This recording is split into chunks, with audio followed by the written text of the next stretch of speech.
Thank you, and let me welcome our speakers for the session.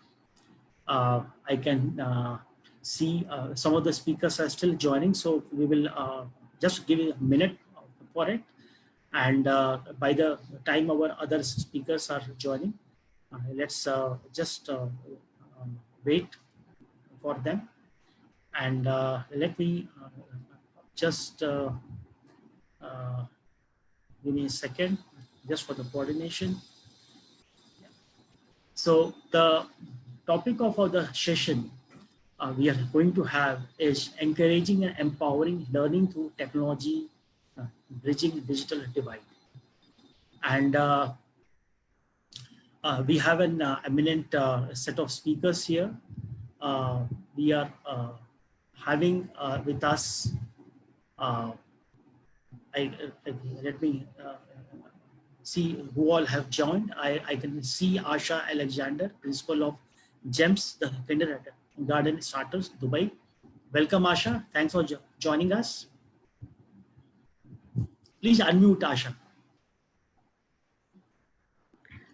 Thank you for the invitation. I'm very excited to share my thoughts with you all the way from Dubai. Our context is a bit different, but it's very interesting. I was on the previous panel listening to the views of all the panelists, and I can see there's a whole sea change happening in India, and I'm happy to share my thoughts with all of you.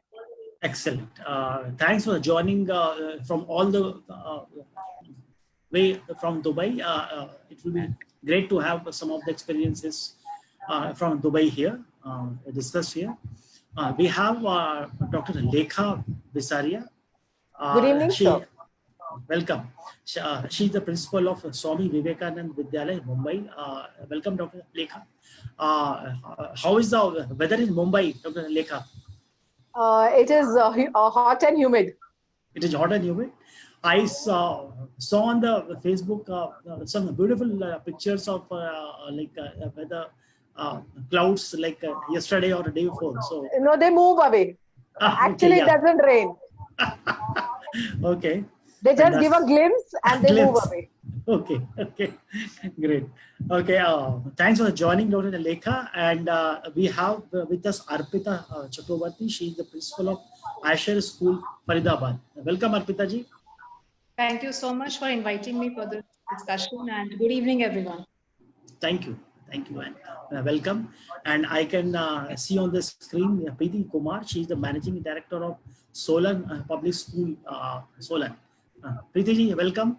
Thank you so much, Dr. Ravi, and good evening, everybody. It's really my pleasure to be around over here with all of you. Thank you. Thank you, Preeti. And we have with us Dr. Deep Khare. He's the principal of Jodhamal Public School, Jammu.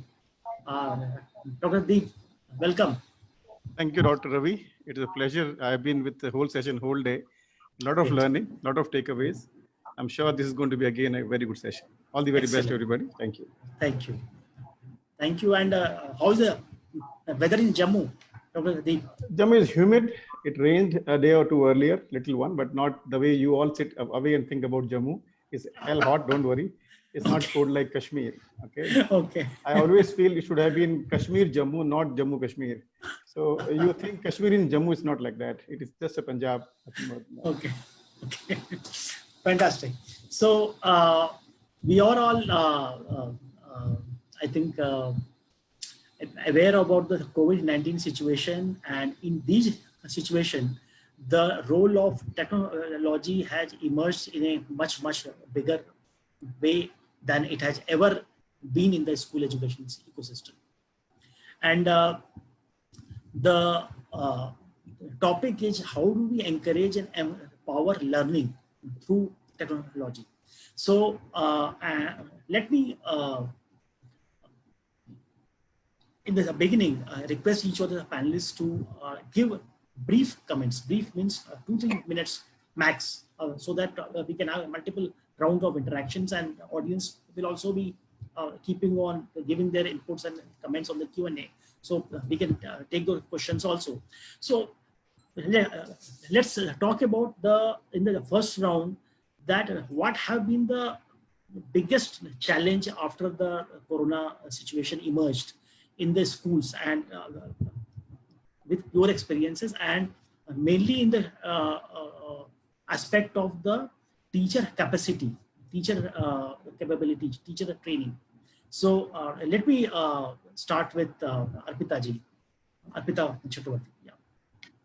I think the biggest challenge has been to change the mindset completely from using an online teaching or digital method of teaching as a facilitator for teaching, from becoming a facilitator to becoming the only available mode of teaching. So a huge shift of mindset, a huge kind of a change in approach was required. And the fact is, as schools, we were all kind of dabbling with the idea of blended classrooms and flipped classrooms. But now to have a complete online classroom was definitely a challenge to start with on a kind of a sudden basis, because nobody had thought that within a month we would be looking into a situation where online classroom teaching would become the only and the available mode of teaching. That's the first challenge, having the shift in mindset. To associate with that would be the various physical and logistical challenges that one faced with regards to how to make that kind of a teaching available to the majority of the students or to the entire school across different age groups, across different grades, which each child or each group of children having their own specific needs. So how to make it a need-based differential kind of a teaching, which we otherwise resorted to very well in a classroom teaching, how to make it children specific, child friendly kind of a teaching in this online mode, and how best to empower each and every teacher to be able to handle the dual role of not just a content teacher, but also a guidance counselor, because that's the role which a teacher plays in a classroom.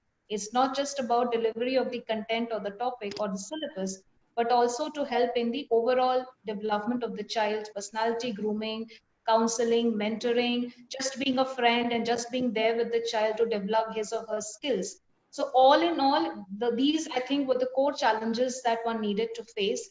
And as we faced one challenge, I think gradually more and more things started coming onto our lap, and we had to kind of take one step at a time and move on with it. Sure. Excellent inputs, Arpita, about the challenges kept on emerging, and you were handling them, and these have been highly challenging times for teachers. So let's get the view from Dubai. Let me request Asha Alexander to give your perspective on the situation. Okay, my situation is very different because we started online learning 9 years ago, but I can relate to what Arpita just said. 9 years ago, there was a huge outcry when we decided to go digital. We took away textbooks, we were using a digital platform, and not many schools in Dubai had transitioned at that point. But that vision has enabled us to transition very easily during the pandemic. But this is something that doesn't go away. I run a very large primary school with 5,500 children in one building. And our largest section is our kindergarten, which there's about 1,000 odd new kids every year. So this question of changing mindsets is ongoing. It's not something that would go. So when the pandemic hit, while the rest of the students and their parents were happy with the kind of learning we delivered, I had a lot of work to do with the kindergartners whose parents were really worried whether this kind of learning can happen. Some didn't want their children sitting in front of a device. So even after 9 years, with the turnover of teachers and the turnover of parents, this embedding of this mode of learning doesn't really become easy. It's a constant cycle, getting new parents, convincing them, upskilling the new teachers who come in. So even now, even though we are in a much better situation on account of having started earlier, it is not something that we can say is completely easy to handle, because besides the teaching across using the device, we have to make sure about the safety of children. Now we are looking at returning to schools in a staggered manner in September. So that's the challenge we're facing now as to how we are going to manage both face-to-face as well as online teaching in Dubai. Yes. Uh, uh, Great to know, Asha, that you had already gone into this digital mode for around 9 years. And so you were better equipped, of course, to handle this situation of the transition happening. And let me request Dr. Lekha Visaria to give her perspective on this. Much of the broader aspects have been already discussed. I would like to bring a few micro aspects which have also affected during this situation of adopting to technology. We found there was, in the beginning, when we started off, we found that there was lack of infrastructure. Some of the teachers did not have an upgraded mobile. Students did not have. Parents were skeptical on the use. There was lack of discipline among the students on the use, the do's and don'ts in using of technology. So we had to start from scratch, convincing them to the do's and teaching them to the do's and don'ts of using the technology. Also, there was a plethora of opportunities available from the software applications. So which is the best to select among them? Because we were new to everything. The exposure was completely new to us. So we started from there, convincing the students, parents, having repeated conversations with them, making them accept the things. Then this all created a situation of stress among the teachers, among the students, among the parents. What next? What will happen? They were waiting that after 1 month the situation may improve and schools may start. 2 months passed, 3 months. Now slowly they have accepted and learned the fact that technology has to be integrated, and the approach should be an integrated approach with technology as well as face-to-face learning. But the teachers still are not satisfied. They are habituated to the human touch they have with the students. And so still the teachers are ready that when the schools are starting and the next day we are running back to the school, seeing our students live in the classroom. So this is the situation. And this process of adapting is going on.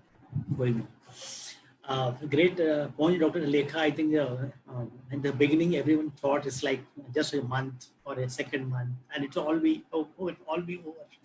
But it's like going on and on and on.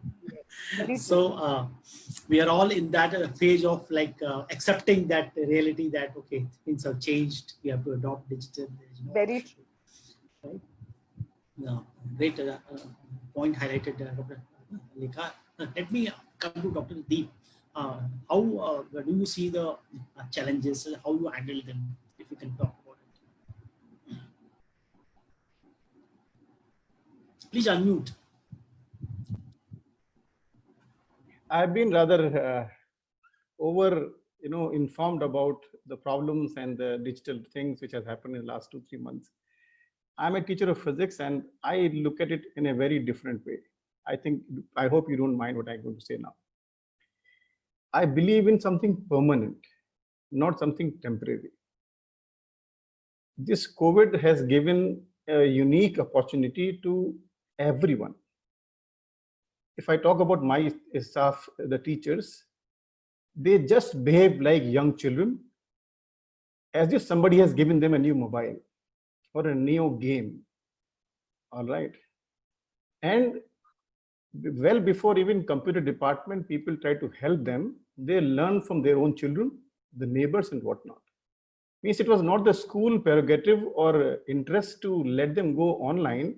They found on their own how to help the whole world.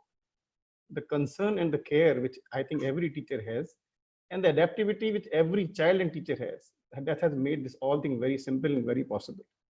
And to share with all of you that we have not stopped what we are doing on the online. We are looking forward how to assess children.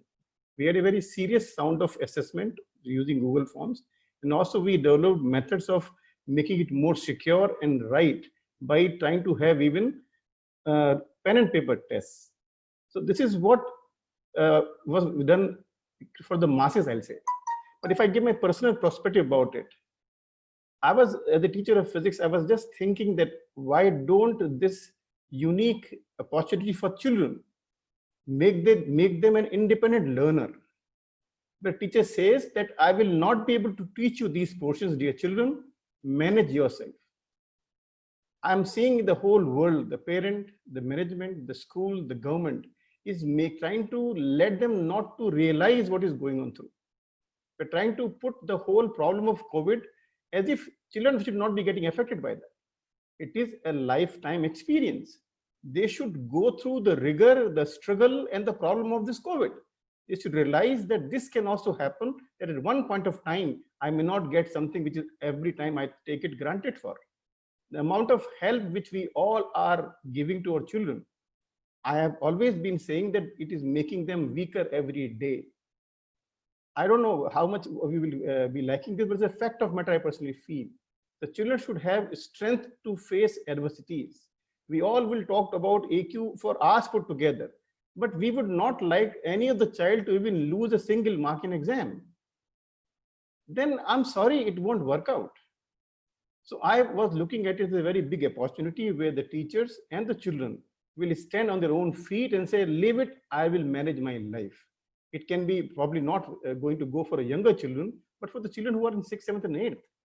Don't mind, dear principals. I don't find at times the children are even empowered enough to open a new chapter or a topic to study on their own. They need it to be done by the teacher first, then the mother and father will help. And if it's a little bigger, there will be a tuition teacher required for that. A book which is written for a child of class 7, he cannot read on his own. Which, creativity, which leadership, which problem solving talk about? I don't find children even solving any questions. We teachers solve on the board and they copy it down.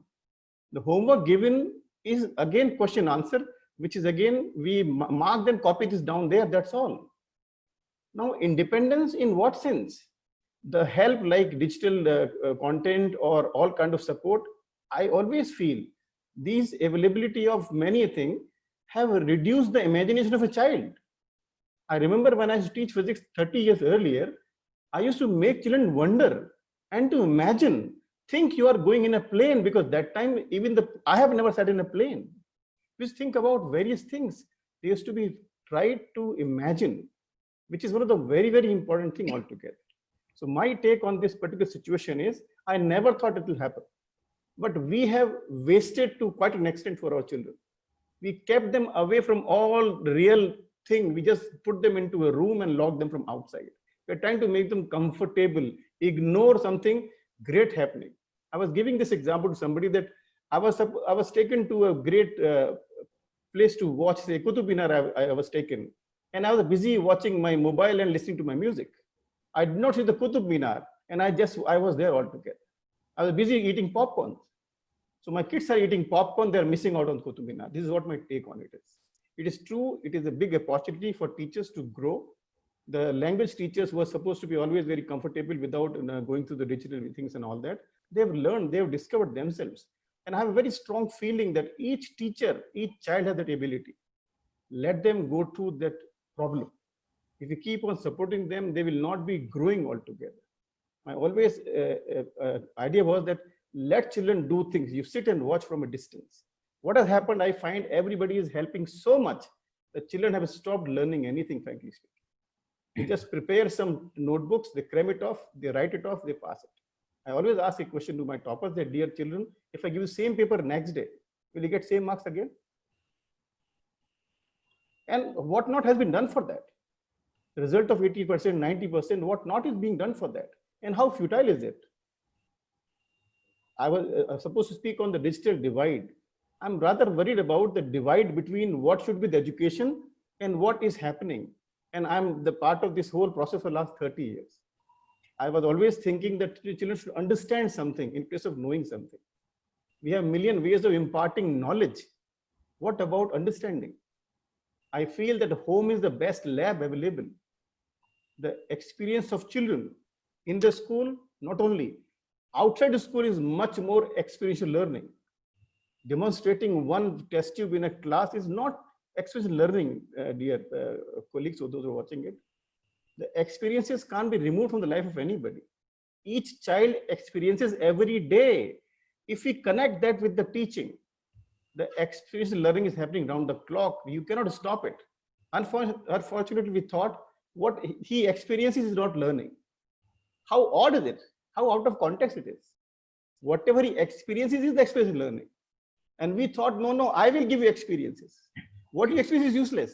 You communicate with the driver, with the ayah in the classroom, with your driver at home or the ayah at home. That is also communication. Please understand. Speaking good English is not only communication. This is what is my take on this situation. I'm sorry I was out of context, but for me, the pandemic is on for last 30 years as the day I became teacher, that we are only giving rote learning and we're giving a lot of marks. We are creating people who are unemployable. They have great degrees, but it is very, very difficult. They have zero life skills. We talk about a lot of life skills. For me, the life skills are just two. The children should have common sense and they should have wisdom by the time they pass out class 12. Nothing else is required. They should have common sense and they should be having some wisdom when they pass out class 12. That's all will follow automatically. These are the skills for 25th century also and 15th century also. Nothing has changed as far for me as a teacher of physics. I rest my case. Great inputs, Dr. Deep Khare. I think you have given another perspective to the whole situation. And let me request Preeti Kumar to give her opinion. Yeah, thank you so much. And it was really enriching hearing, all the lovely panelists. And since I come from Himachal, so for us, the academic year had already started in, mid of February. And it was about a month that we were already into, the whole, the learning, and teaching methodologies, how we say. And we actually in Himachal, since it's a very blissful environment, and we believe in giving the experiential learning, as Sir said so rightly, that, our children are really missing out on a lot of things that they would otherwise do by doing it themselves, by practice.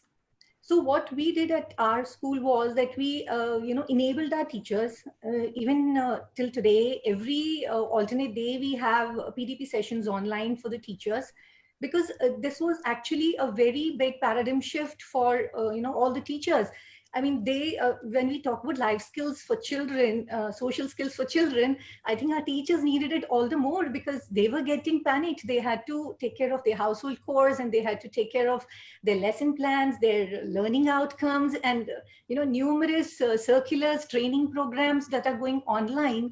And, I'm sure most of the teachers worldwide would agree with me that this was a big phase, a big change, a big challenge for all the teachers, educators across the world. So what we did at SPS was that, we kind of, again, as ma'am already said, that, we designed a program in such a manner that for the pre-primary children, there is something different, which is more engaging and, all their skills. I won't get into the pedagogies because there's so many things that, we could not do. I mean, I must admit that we could not do online, which we could have otherwise done. So what we did was we had sessions with the parents and, for the pre-primary kids. And of course, the fee issues were also there. They were like, why we should pay for pre-primary when we are teaching? But then, there's a methodology for the child to learn over a period of time, the different learnings that he or she has to do.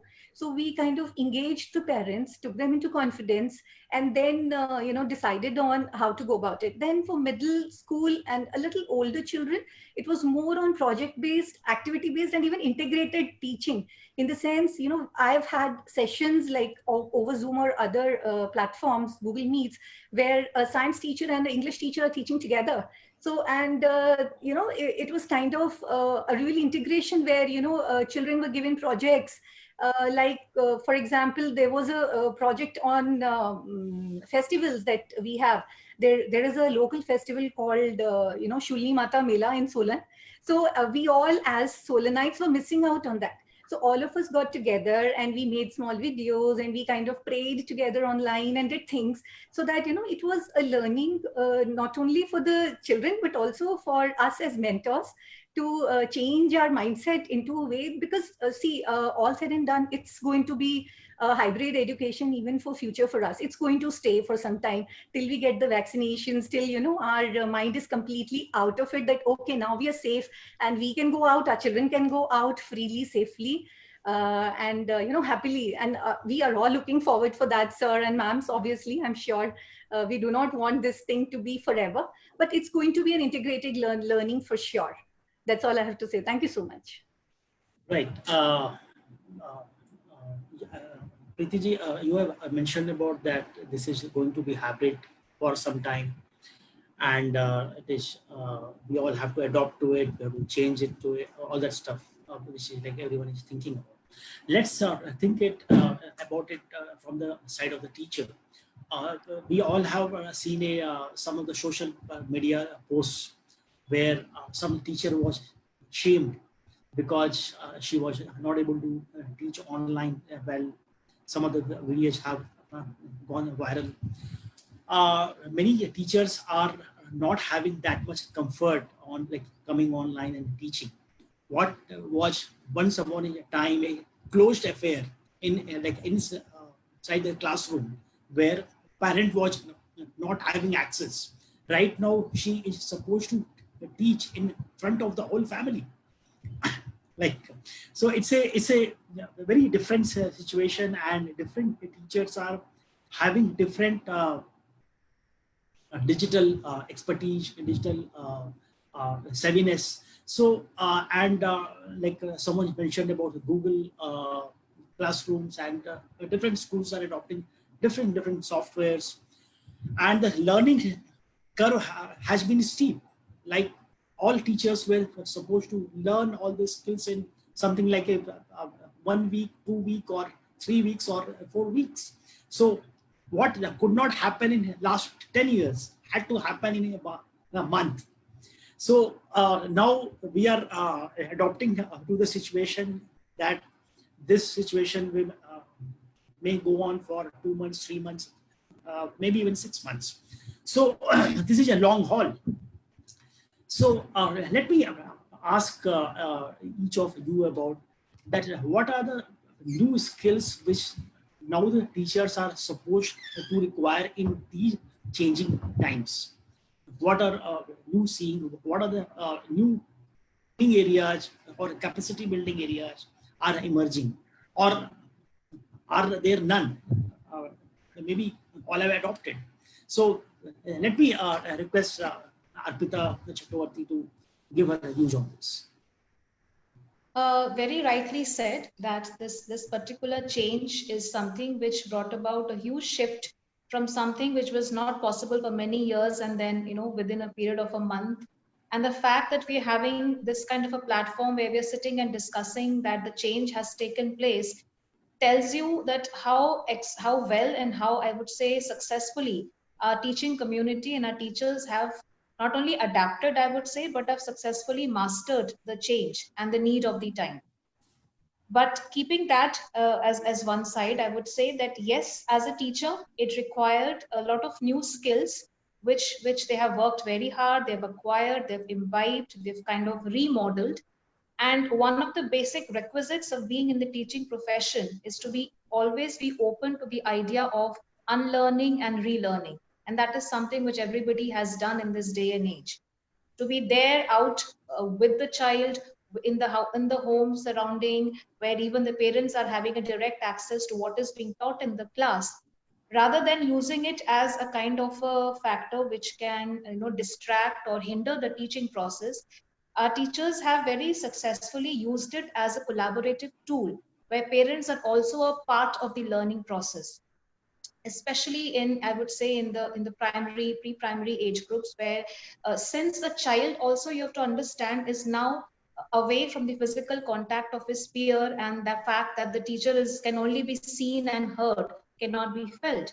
So therefore, using the family surrounding, using a familiar setup for the child, having his or her parents around with him is something which the teachers are now using as a part of the teaching learning process for various skill building exercises. So that's one, I would say, aspect that the teaching or the teachers have had to look after, and they've done it successfully well. Second is with respect to the hesitation or the, you kind of say, the fact that you're not used to being seen when you're teaching in a classroom. It used to be a closed door affair. It was probably an initial hiccup, but I am sure gradually all of us at our own level Because the fact that even as a principal, or even as coordinators, or even as a business person, or a corporate, our business meetings or our kind of administrative meetings are now happening from home. So where we are also kind of opening out our home office, kind of a divide is now no longer there. So that is a change which has come all over, all across. It's not just with the teachers. But yes, with education, the challenges have been greater from side of both the parents, the children, as well as the teachers. And the fact that it has been a success is something which you have all success stories around you about how online teaching has been doing well. And you don't have the kind of focus that children are left out and they're not having any kind of learning that's happening during these difficult times or these difficult days. So teachers have very well mastered that art, kind of build in their reserves, their adaptive strategies to kind of use whatever is restrictive about this, having an access to a device, having an access to different kind of softwares or techniques to be used in classroom. We have kind of fought all that, and that in itself tells you the role and the capacity of a teacher. A teacher is never meant to be restricted. A teacher is always meant to be open and flexible. And this test of the time, our entire teaching community has stood through.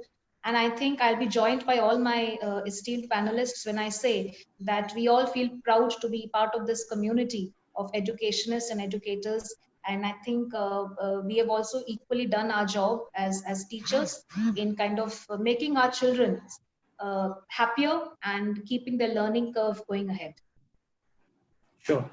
Harpita, thanks for highlighting that how the teachers are adopted so fast and how are their skills also evolving rapidly in these situations.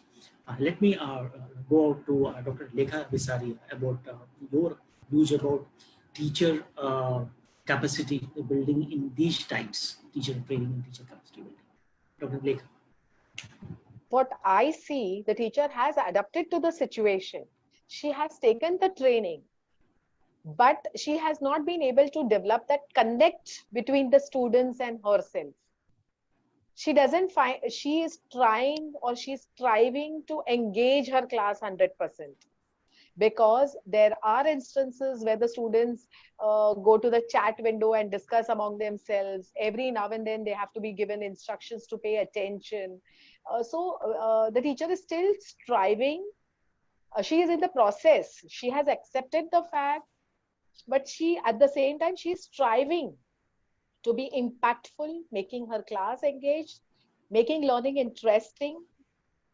Of course, using technology has the added advantage to provide videos, real life situations, the virtual classrooms, the flipped classrooms. So she is trying to make her learning interesting, and which may still go on. The process is on, because once you master one part of a technology or one feature of a technology, there is something new coming in. And every day is a learning day when you are, even our mobile phones get outdated within 12 months. So technology, every new learning or every new software of a technology is being outdated. So this learning process is going to go on, and definitely the teachers are spending extra time mastering this art, mastering this skill. They have attended plethora of training sessions to master this. But still, there is a need to develop that connect between the teacher, student, and the parent. The discipline in the use of technology, as I already mentioned, is this very much important aspect which we have to take care, because which may be overlooked by the parents also. Students are so smart that they can misguide the teachers as well as their parents at any point of time. So we should not be assured that teaching is being going on effectively unless that evaluation is done. And so we have been for the past 2 months, we have been teaching. We have been teaching through various models, through various virtual classrooms, various softwares. But now is the time. August is the month where we'll have to do our evaluation, the next stage. We'll have to go to the next stage to find out whether the teaching has been really effective or not. That is what I personally feel. Sure.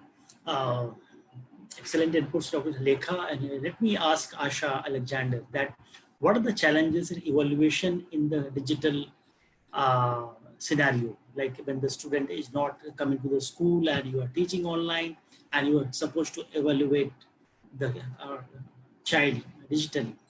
Asha. Okay. I would like to share some things. Oh, the first is that I would like to talk about the changes now that is required to take this learning further in terms of the teacher. There are three aspects. Everybody is under the impression that once you give the platform, what we were doing previously in our classrooms delivered through a digital mode is not effective use of technology.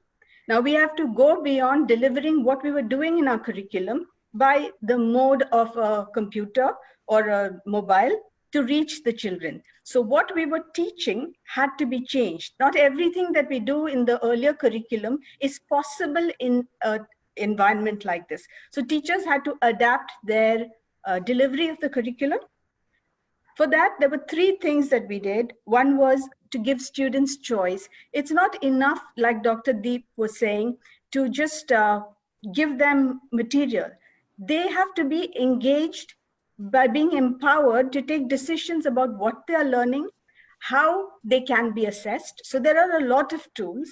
If we place the rubric in the hands of children and give them the choice to select the mode in which they can be assessed, you will get actually empowered learners who are totally engaged. So that is the direction of travel.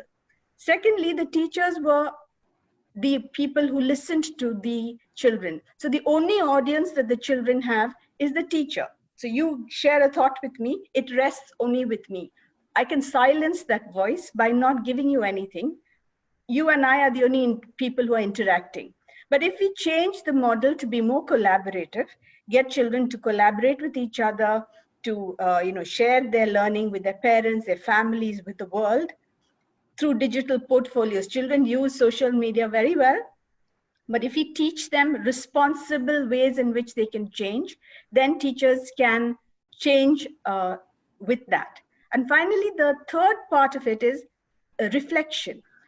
We are trying to get teachers to make students reflect, maybe on through a video of 30 seconds, or perhaps a Google form, or a self-assessment, or a peer assessment, because it is the reflection that makes the students think about the process of learning, and that makes the teachers also understand what it is that they're learning.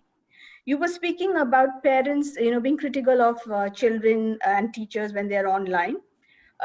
When we, about 3-4 years ago, it's a part of a Harvard Graduate School of Education case study, where we opened our doors to our parents in the physical school. The parent had to book a couple of lessons. They could actually come in and sit around their child's lesson, watch the teacher, and give us feedback. At first, the teachers were skeptical, but when they realized that parents, when we are transparent and open, were not always criticizing. There were plenty of parents saying good things about the teacher.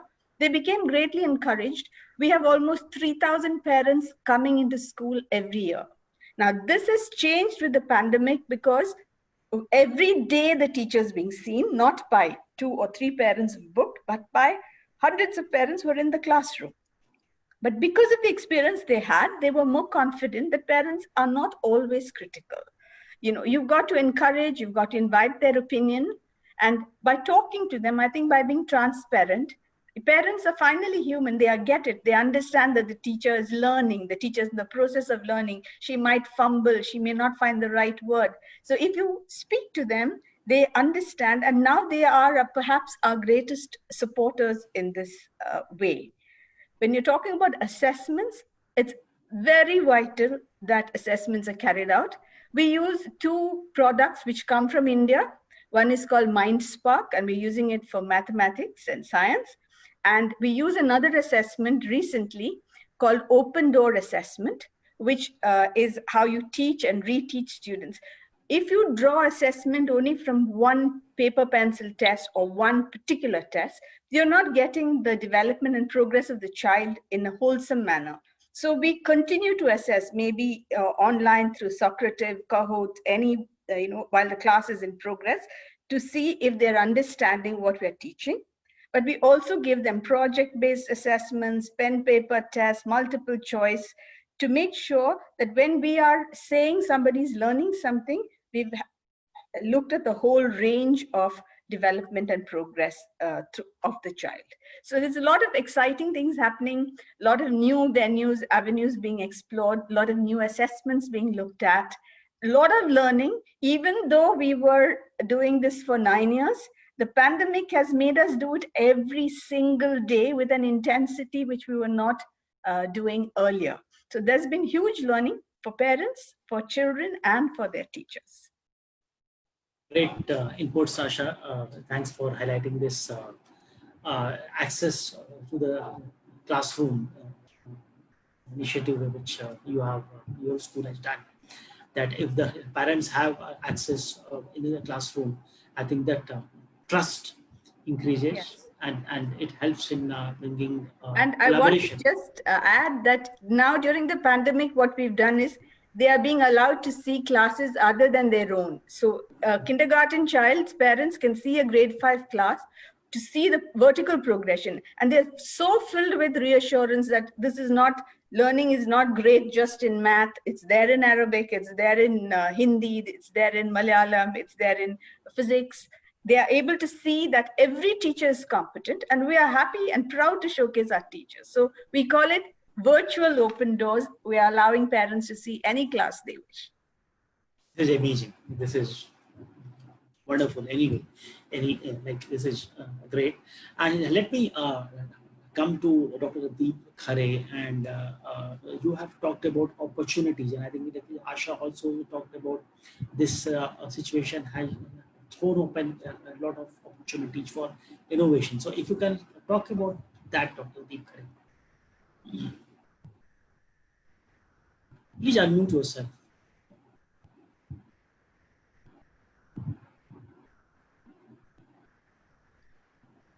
I know how I would put across to you that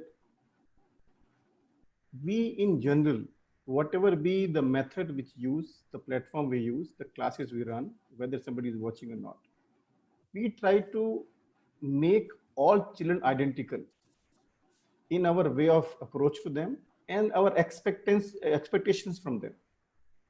I look forward a place where we let child to decide how he want to answer a given question, where he has an opportunity to look at it the way he wants. But for that, is a teacher ready to receive 20 different answers from 20 different children from same question?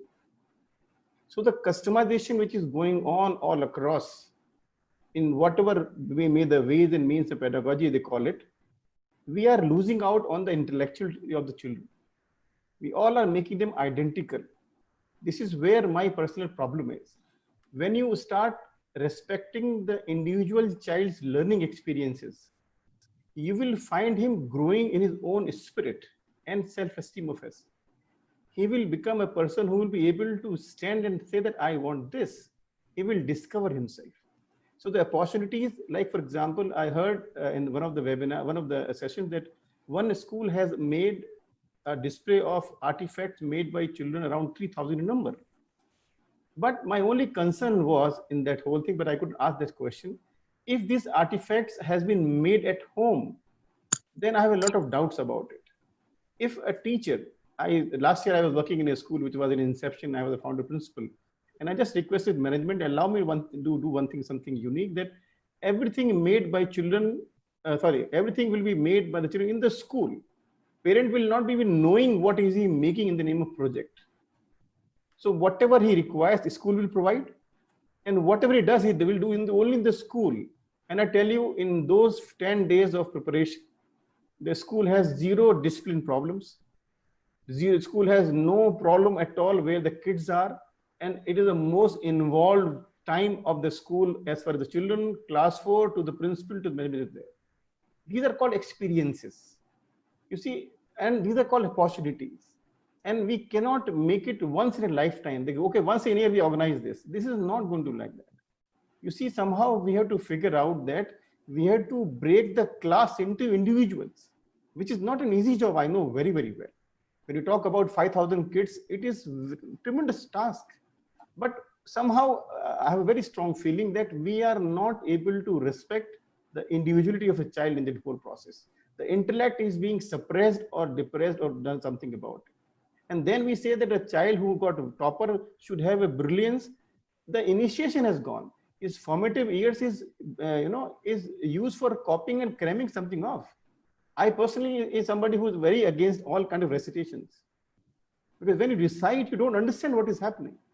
I don't like the reading test in the schools, because a child can read a book, but you don't make a single sentence meaning out of it. Let us tell the truth to the child that you should read to understand. You should learn a language to communicate. You should learn mathematics to live life, not to pass examination. We should teach him method to solve question in place of solving questions for him. My whole purpose of this try is that we should know what is long-term learning. The whole system I could see, that's why I said the pandemic is on for me for many, many years. For 30 years, I'm part of it. That everybody is busy to look for a shorter term goal, that you should get marks in this exam. When the unit test gets over, forget, delete everything, and let us start for next thing.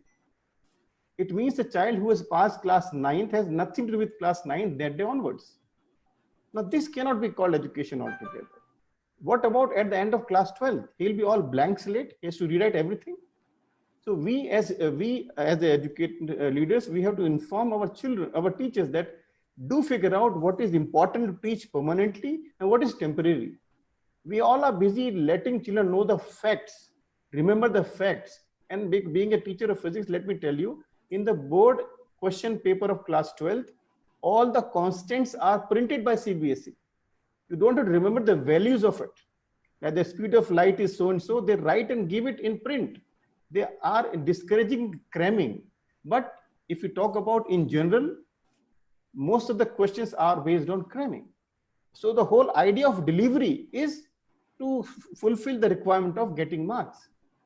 We do talk about big things, but do we have, as Ma'am Asha was also pointing it out, that as far as assessment is concerned, you cannot assess the confidence of a child. You cannot assess his, reactions to the real life situations. You cannot assess honesty, his empathy. Can you? Is there any test out of it? Then the teacher should be empowered that he decides that how many marks he should be giving in such kind of attributes. The CBSE can give a result of an academic excellence, that's all. And we do know now as a teacher that what does it mean, which is so futile that next day, once you get admission to a good college, after that you have to rebuild yourself, because what you learned is not going to be used anymore. So we very clearly have to understand what is the permanent learning, what will become ultimately life skill of a person. We should stop looking at the shorter terms and goals. CBSE has government have come with a new policy, semester once. Now that a child who was supposed to prepare a syllabus of 1 year, now will again has to prepare half the year. He will delete rather more than used to be earlier. I remember I was in class 10th, I was having syllabus completing from 9th, 10th put together. I think many of you will be there that time as well.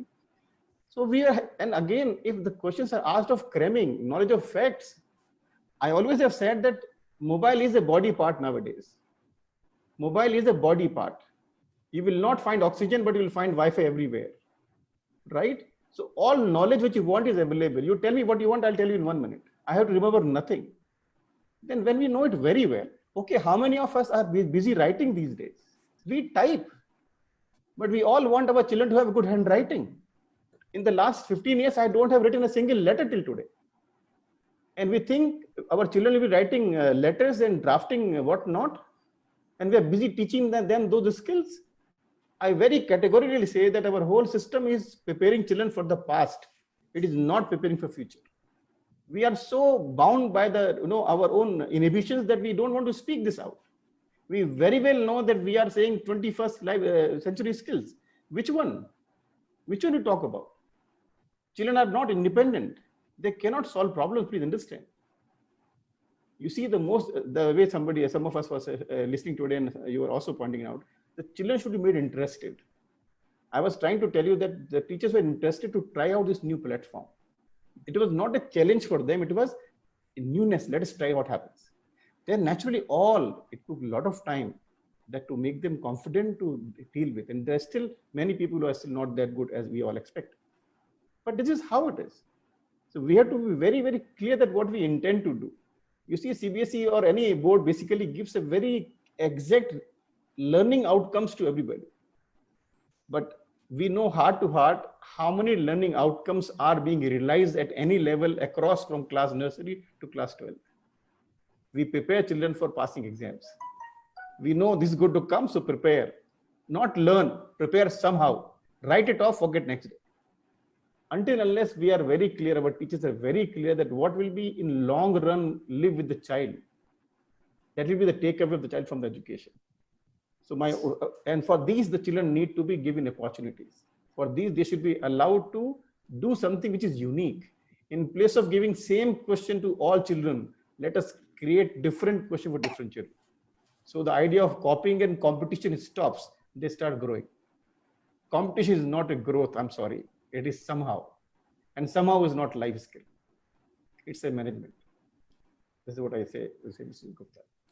Great inputs, Dr. Deep Khare. I think in both times you have spoken, you have talked about experiential learning and new age learning, and you like always highlighted that make teach children interested, excited instead of like focusing on the rote learning. And I think I can relate to all this myself, because I have been a student and I have Mr. Gupta, Mr. Gupta, for me, almost nothing has changed in the last 30 years.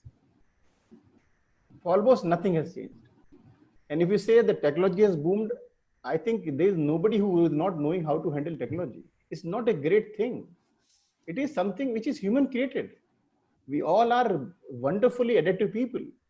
I see the children leave home and they go to hostel and live alone there. How much they learn. The young girl get married and they go to somebody else's home. How much they transform themselves. A person gets a child, the family gets a new. How much learning we do every day. We don't count it because no exams are being given and no medals are given for these kind of unique learnings. We don't bother about it. It's a small thing. Somebody had a fracture and coming to school and teaching. It's a great thing. Somebody is sick and coming to school is a great thing. But do we bother about it? No, you got good marks, so you are very good. You crammed one's poem and spoke on the stage, you are a great thing. I also, if you allow me, I just want to take one more minute to share with everything. It's something called, side effect of things. Whenever a child receives marks for some answer which he crammed, and he feels great about it, he's too young to understand that why he's being, giving grades and stars and whatnot. Somehow he understands that if I cram, that is going to take me to the skies. And that becomes his permanent way of doing it. He rather would like to recite than to communicate. And somehow when he reaches to the senior classes, when he said, no, now you have to think about it, you have to understand. He said, how come? Till yesterday, I was getting the same question, which I was knowing the answer to. Why will I solve a new question? So the whole idea is the transformation of the pedagogy, you can call it, and it's not a great thing, it's a very basic thing. Each teacher should understand what is he doing. In place of following something blindly, he should really take an account of it. That by doing this, what will happen to my child? I have to finish syllabus. I have to do this exercise because my principal and my vice will kill me altogether. That way, then this we will have all unemployable people with a lot of degrees and a lot of marks. They all be unemployable. I am sure all those people sitting in panel, they know when we try to get a good teacher. Everything is available in the world except good teachers. Yes. Am I right or wrong? You are they are highly right. qualified. Highly qualified. You think I'm qualified? No, I got marks. Marks in what? I got degrees. Degrees in what? Can you communicate? Can you tell this to child? That is what is my personal, you can say, problems or my look at the whole world which is happening around. It needs, the pandemic is there in education. It's not the corona. Corona is a very small thing. It'll get over the next 3 months. What about last 50 years and coming 15 years? That is what my worry is. Great. So let me ask Preeti that how do we remove this pandemic from education itself, not from corona? Yeah, see, obviously, as all of us have been, putting across our ideas. So I see every pandemic or any disease, definitely we will go to the roots of it, to remove it from the system altogether. So either, they say even if there is a arm or a leg which is not working, we should cut it off so that we live and move forward. So I'm sure, this pandemic, as Sir has said and everybody said around, so Corona is, I'm sure we're going to overcome it. And even in the education, we're going to overcome it. As the founder and managing director of a school, as an educator, I believe that I think all the teachers have done a wonderful job. All the educators are evolving, they are learning. And as Sir was saying, the life skills I have seen personally, because there were teachers who had hindrance or who had this, fear of camera. See, it's another ballgame when you're sitting with your own kids and you're teaching in a class scenario. But when you know that the parents are looking at you and, other stakeholders are looking at you, if people are judging you for what you're doing, even how you're speaking, with your accent, with your body language, what you're wearing, how your hair is, all that. So I guess for teachers, it was not only learning, I'm sure a lot of complacencies have gone away. Whoever teacher felt, okay, my principal is judgy on me, or this parent is judgy on me. I am I'm being told that I'm complacent, I'm not learning. So people have gone through a lot of changes over these past 3-4 months. They say COVID 1, 2, 3, 4, whatever. So I think even in education, we've gone through this COVID 1, 2, 3, and I'm sure it's going to go ahead when we all come together and kind of collaborate. So we've seen teachers, like I'll tell you, for example, my computer teacher, he was in a village where he did not have connectivity at all. He used to go climb a mountain and say, Ki ye hill ke upar I'm getting, connectivity.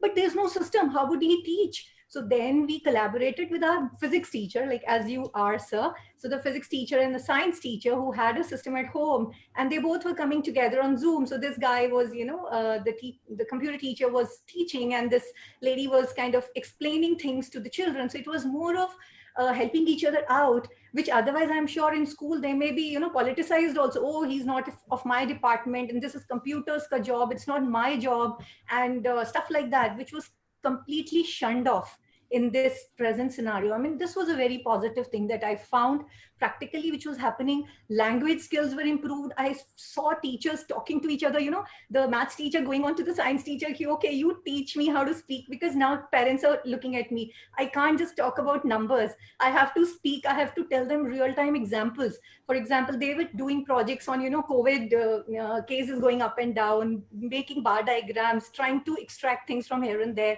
and what is happening around the world, sports, where what is happening. So things were kind of getting collaborated, and I think teachers were doing a wonderful job, like learning skills, of course, the language, the analytical problem solving together. Somebody's getting stuck up somewhere, say in Zoom, the connectivity is an issue, so they were like trying to do something extraordinary, then making timetables, where siblings were getting a clash, how to handle that. Then making podcasts. I saw a lot of teachers actually recording their voices and becoming absolutely lovely modulations of their voice and stuff. I mean, that's something that we've seen over this time, which otherwise practically I would not have been an observer everywhere in each and every class, or even the principals could not do that. But here we could just, as ma'am said, like it was open school, so everybody could just hop on to any. In 30 minutes I could go 5 minutes in science of class grade 5, I could go to English in maybe class 8, and I could go somewhere else. So everybody knows that anybody can just hop on. Of course you have the screen where you can allow or disallow, but then yes, fortunately I was allowed. And literacy literacy skills, again, using information, media, technology, all this. I'm sure from morning we've been hearing that our teachers and our students and the parents, everybody has collaborated and done lovely things.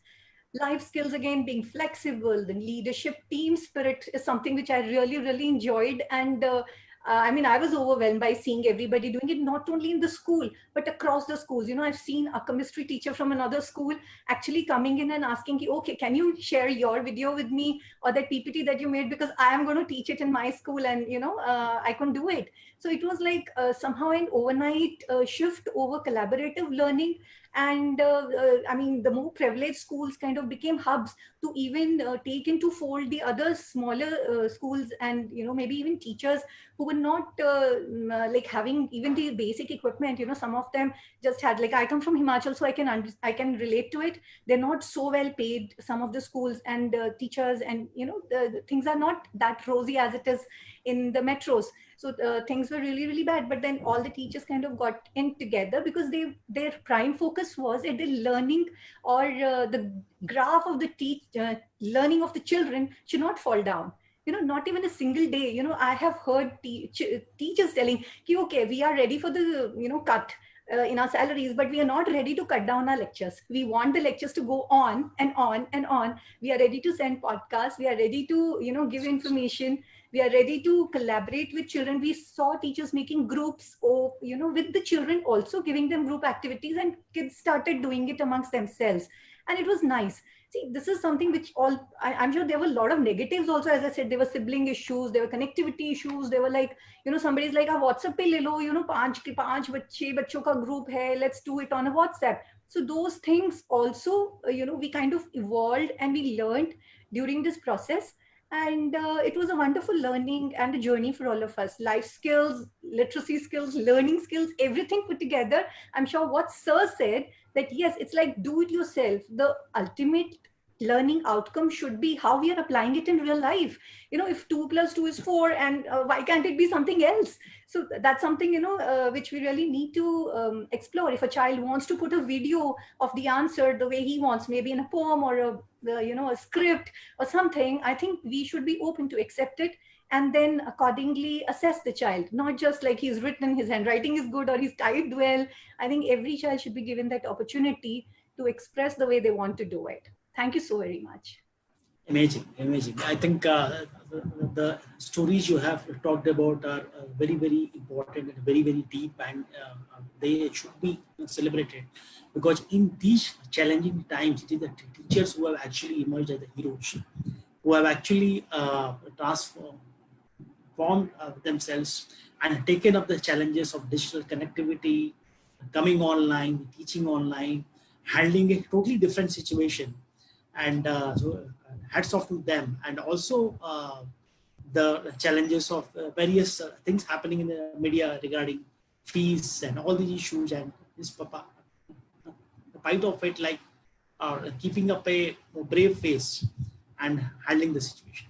So we are almost at the end of the session, and I'm going to ask each of the panelists to give your concluding remarks in 1 or 2 minutes max. And this remarks are about that how this COVID-19 will have a long-term impact on administration, management, teaching, the relations between school and a parent, school and a kid, how it is like going to have not only impact for 6 months, but perhaps a longer impact. So let me request Dr. Lekha Visaria to give you concluding remarks in 1 minute or less. Yeah, thank you. There is I could say, or I'm foreseeing a massive industry waiting to be explored, exploited for revenue generation, as well as exploring the educational field in a altogether different level, where right kind of technology is to be mapped across different stakeholders, which means there is a need for on-demand. By on-demand, I want to say anytime, anywhere, choice-based. We have all been talking about choice-based from past so many years, but the right kind of opportunity has not been created. So choice-based across various disciplines, choice-based across various universities across the globe, to nurture the hunger and curiosity of the learning fraternity. This is what I see in the near future. The hunger to learn across the globe is going to slowly evolve over a period of time, even after the pandemic gets over, because now basic necessity is redefined in the 21st century as not food, clothing, and shelter, but food, clothing, shelter, and technology. Thank you so very much for giving me an opportunity to share my views on this situation. And there is a need definitely for government and private partnerships to evolve this industry. Yes, very important point highlighted that you have talked about the partnership between government and private sector is very highly needed. Thanks, Dr. Lekha. Let me request Asha Alexander to give your perspective on the long-term impact of this situation. The long-term impact, as I see it, is that blended learning or technology is here to stay. What we couldn't do in terms of introducing technology as a requirement, the pandemic has done by bringing everyone to their knees and literally forcing technology into areas where it would not have entered so soon. But having experienced this, children, parents, and teachers have learned skills which are not going to be sitting on the back shelf anymore. They're going to use this in some ways, and in having discovered so much, the world is going to collaborate better. Children and teachers are going to interact more and learn from each other. There's going to be partnerships and collaborations worldwide. And eventually, I think that is what learning is about. It's not about competition. It's about collaboration. We can only learn from one another by sharing on platforms such as these. We've heard so many views of so many people, and some kind of learning has come about. That is the future. It is not an individualistic, it's not going to be independent learning, me coming first rank, topper of the course, but it's about how collectively we can all learn, and the learning will happen only when we share. And technology is the hook. Technology is the way in which, the conduit through which that collaboration can happen a lot. Personally, for me, I use Twitter very, very effectively with my teachers and myself. Much of my learning has been through collaborating with people I don't know, but they have been so willing to share. So I think I see a huge impact of technology being there to stay in some form or the other in our lives, in learning and allowing children to learn for themselves. Like Dr. Deepak has said, I think that's my vision too, and I 100% agree with him. Thank you for giving me this opportunity to share my thoughts with all of you. Thank you. Excellent input, Asha. Thanks for highlighting the role of sharing of knowledge and collaboration. We at IELTS have been believing in this idea of sharing, and for last 15 years, we have been bringing out a magazine called Digital Learning and running a portal, this digitallearning.ieltsonline.com, where we have been collecting case studies, experiences from schools all over the country, all over outside India also, and looking at how are the schools doing innovations.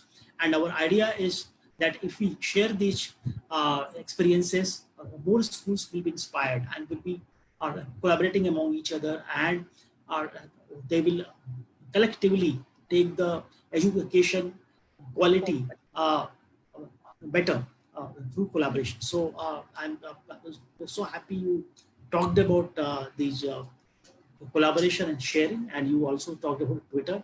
So just to inform all the audience who are watching us live, we are live on the social media where it's access is free.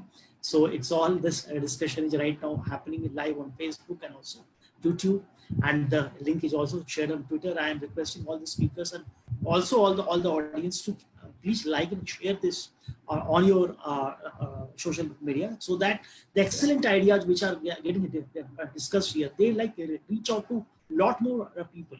A lot more people should get inspired and learn and collaborate among each other, and that's the idea of IELTS. Thank you, Asha. And let me request Preeti Kumar to give you concluding remarks. Yeah, as rightly said by everyone, I too believe that it's going to stay, technology, online learning, blended approach, hybrid learning, all this is going to stay. And then, of course, our PPP, the public-private, partnership is also going to stay. There are going to be a lot of opportunities for, now we are talking about Make in India, we are talking about Digital India. So education and educators, all of us are going to be the key role players for making this actually happen and bring technology and digitization to each and every household. I am proud to say in Himachal, Sukhramji, there was telephone, there were no electricity. In every village of Himachal, there was telephone. Okay, so that was like way back. Now I can say internet is not actually, you know, a luxury or anything. It is actually a necessity. So I'm sure the private partners will also come forth, subsidize it for all the schools, give it for free for the underprivileged. And even, you know, we should not look at only the Tatas and Birlas and Azim Premjis to come and do things for us. I think our local level entrepreneurs can also come, do their bit of little social, you know, CSR initiatives, come together, collaborate, give a TV to a panchayat house. You know, in Himachal, they're giving smartphones to the ASHA workers. And these, I think ASHA workers are the ones who go to various rural, you know, schools, and even they go to different households to see whether children are vaccinated. I think these people can also kind of be made as a channel to kind of show that smartphone to the children who want to learn, you know, at least to start with, because now they're already enabled. So this is another small thing, you know, which I would like to say, that yes, the PPP is going to stay, and we are going to make, you know, the technology and the equipment at a really affordable price, or maybe give it for free for children in our country. That's how I think we are going to be Atmanirbhar Desh. Thank you so much. Priti, thanks for highlighting the role of educators in terms of Atmanirbhar Bharat or Digital India, because all these objectives will never get fulfilled unless our students are empowered. Absolutely. And I and I can see the smile on face of Dr. Yes, I'm so very happy to see him smiling and grinning. So, what do you, Dr. Deep Khare, and please say 2 lines about role of educators in Atmanirbhar Bharat itself.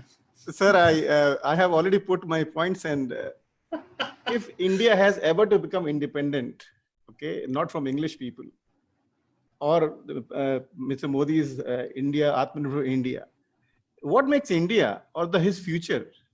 The kids are cramming, my dear friends. They are not independent, please understand. We say they should be doing experiments. We all know we get minimum 27 out of 30, and labs are not required. We know it, no? Let us face it. Let us not keep hiding it. Our engineering college doesn't have labs, and they become engineer there. Let us face it. We give admission on the basis of prices of the seats, not on the ability. It is very difficult. So without doing a great work at education level, the younger, I would say, age, we can't get rid of these things. Our people don't know how to drive on the roads. We don't know how to vote. And we are all literate and education holder. So the independence is in the thought. The children should be let free to think. They should not be prescribed from day one. Do this, do this, do this, do this. As long as they're doing it, you're ensuring that they'll never become independent. And forget Atmanirbhar, it is not going to be. So we have to, just 2 small things I'll say. We should stop help to quite an extent. Let us be ready to accept the children the way they are. Let us not ask them, you become like this, you do this much. No, let them be self-paced learners and see how world changes.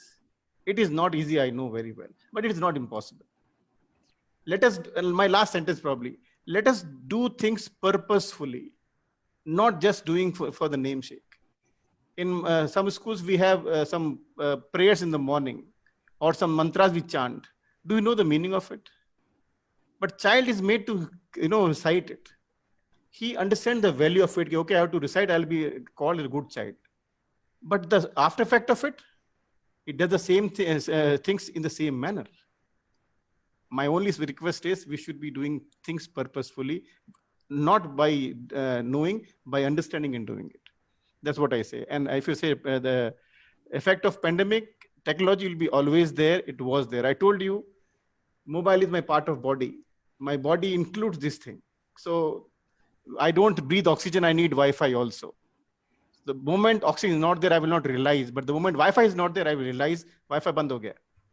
That is the most common sentence we all hear. So this, I think this is the best way I can put across the dependence of all our human being on the, I would say, technology. Thank you, Mr. Ravi. I'm very happy that I was here, and lovely thoughts and great learning from all of you. Great panelists. Thank you very much. Great. Dhanyawad, Dr. Deep Khare, and your thoughts bring the lines of Rabindranath Tagore that where the mind is without fear, and we are able to think openly, right? So I think that is the resonance which I get when I am listening to you. So let me reach out to Arpita Chakravarti that give you concluding remarks, Arpita ji. Well, I think the what are the takeaways from the present situation onto a school have already been very nicely highlighted by everybody, and I would just like to add two things. One thing which definitely has changed is our willingness to accept change itself. So we are definitely now more ready to accept, adapt, and kind of make change our way of life, and that is something which the current situation has taught all of us. And as a school, I think the transparency, the communication, and the partnership or collaboration, as Asha was also talking about, amongst the different stakeholders, teachers, students, parents, management, principals, everybody, that is happening on a day-to-day basis, that is happening in each and every classroom, that is something which is definitely going to stay, and that is going to take a very different and I think a more prominent shape as we move ahead from here in the future.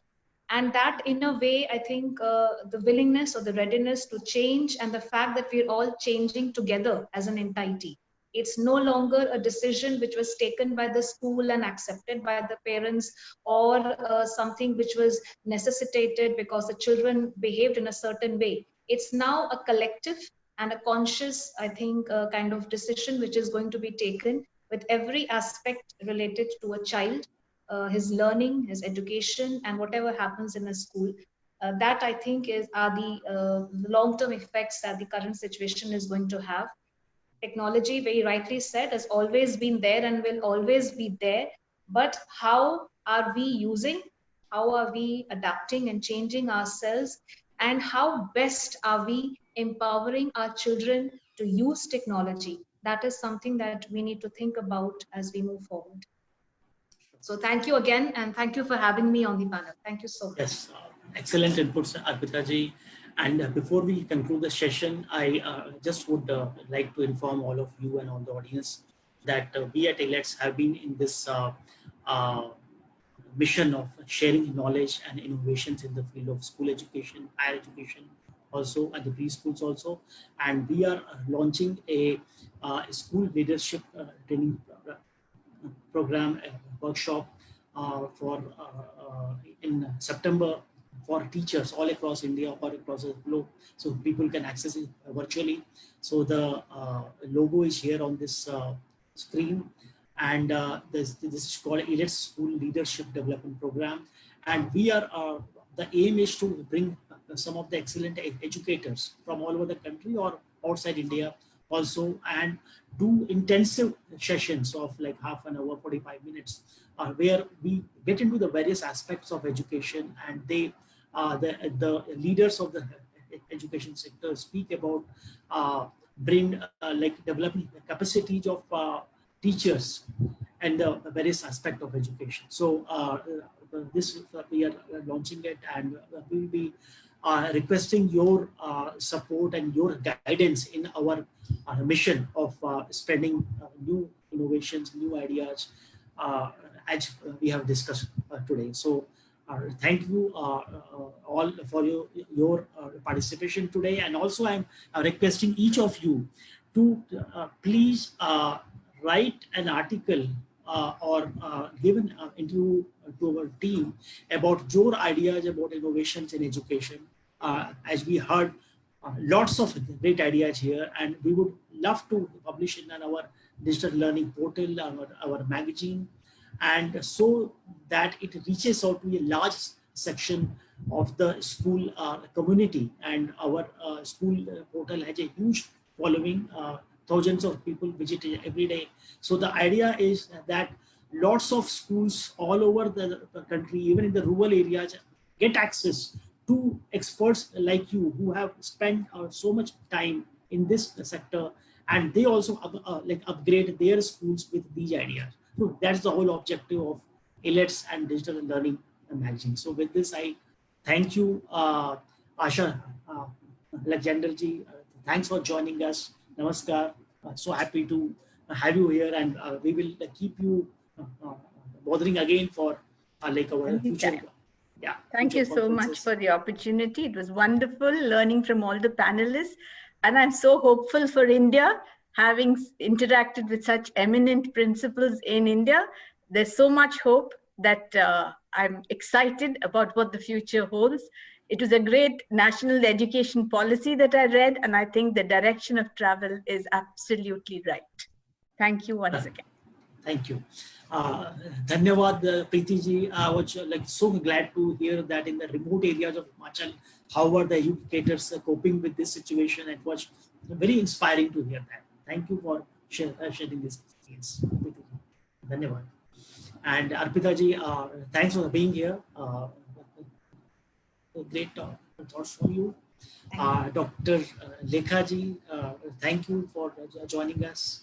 And Dr. Deep Khare, I think you have been like what do you call pushing the ball out of the boundary all the time.